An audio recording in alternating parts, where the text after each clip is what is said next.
Binigyang pugay ng lungsod ng Maynila si Comedy King Dolphy kanina para sa mga naiambag niya sa industriya ng pelikula. Kasabay po niyan, mas lalong naging maugong ang panawagan na gawin na nga bang national artist si Pidol.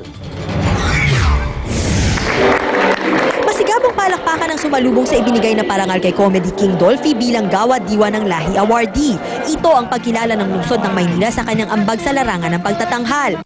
Milyon-milyon mga tao na nabigyan ni Dolphy ng kasiyahan at kagalakan sa kanyang mga pagpapatawa. Dahil may sakit, ang anak ni Dolphy na si Vandolph ang tumanggap ng parangal. Sobrang overwhelmed po kami ng family. Sobrang thank you pati dad ko. Patuloy namang dumami ang panawagan na itanghal na ring national artist si Pidol. Panahon pa raw kasi ni Pangulong Gloria Arroyo nang inomina si Dolphy na maging pambansang alagad ng sining. Ang sinisisi ng ilang alagad ng sining, politika. Nasa Pangulo raw kasi ang huling desisyon kung sino ang itatanghal na national artist. Lahat ng kumukontra sa administrasyong GMA ay kahit papano parang kinakante o pinaparusahan.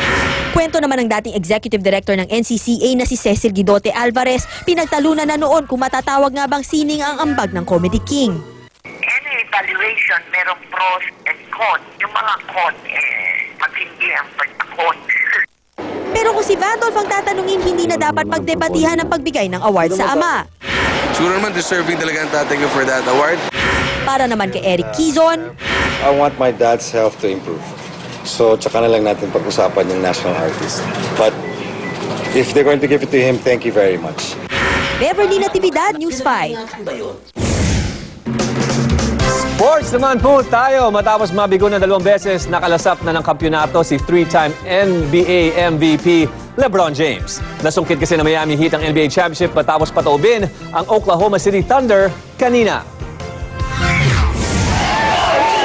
Malapiesta ang eksena sa Florida matapos masungkit ng Miami Heat ang NBA Championship.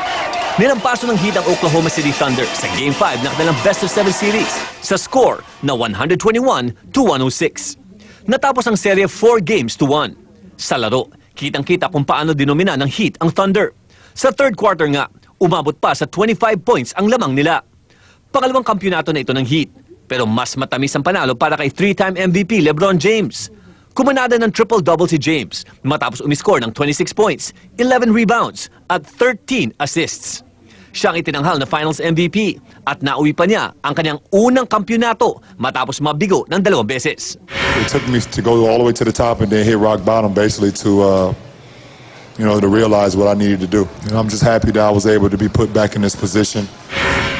Nagambag naman ng 24 points si Chris Bosh, Dwayne Wade na may 20 points at Mike Miller na nakapitong 3-pointers.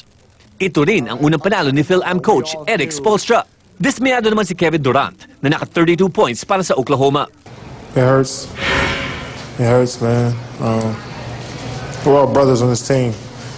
And it just hurts to go out like this. Napaiyak tuloy ang fans nila.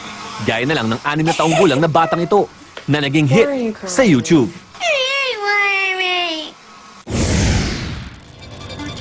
Marami ring naiyak ng ganyan nang nawala ang T3. Tuloy-tuloy na po ang pagbabalik telebisyon ng News and Public Service Program na T3 dito po sa TV5. Ito po ay matapos magbayad ng 100,000 pisong bond ng TV5 sa Court of Appeals kanina. Isa ito sa mga kondisyon sa inilabas na temporary restraining order ng CA laban sa suspension order ng MTRCB. Ayon sa Korte, status quo muna o balik sa dating sitwasyon kaya pwedeng magpatuloy ang T3 habang dinidinig nila ang kaso. Abangan po ang T3 simula sa Lunes alas 5:30 ng hapon. Narito naman po kakaiba namin mga video ngayong gabi. Tampok sa South Korea, ang isang parrot na hanep po ang panggagaya ng mga tunog. Pakinggan po natin sandali.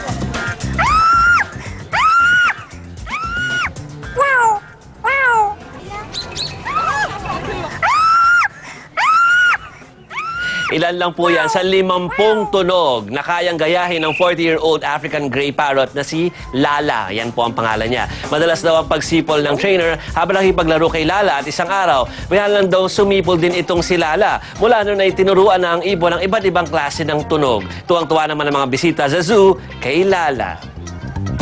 Abangan po ang iba pang kakaibang video sa Lunes dito lang sa Wi-Fi. At yan, ang kalahating oras sa mga balitang dapat malaman ng bawat Pilipino. Ako si Jovi Francisco. Dahil ang balitang ito tungkol sa iyo at para sa iyo. Ako po si Cherry Mercado. Saan man, kailanman kapatid. Ako po si Paolo Medjones at ito ang Pilipinas News. Up next na po ang Big Tag. Magandang umaga, happy weekend.